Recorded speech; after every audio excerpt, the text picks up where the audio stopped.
శ్రీ కొణిదల పవన్ కళ్యాణ్.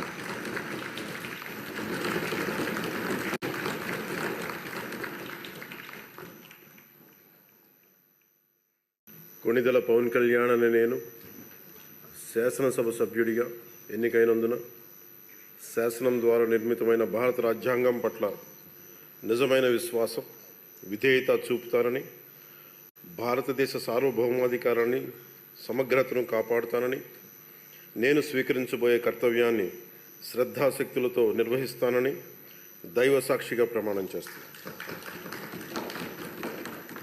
ఆంధ్రప్రదేశ్ శాసనసభ సభ్యుడైన కొణిదల్ పవన్ కళ్యాణ్ అనే నేను సభా నియమాలకు కట్టుబడి ఉంటానని, వాటిని అనుసరిస్తానని, సభా మర్యాదలను పాటిస్తానని, సాంప్రదాయాలను గౌరవిస్తానని దైవ సాక్షిగా ప్రమాణం చేస్తున్నాను.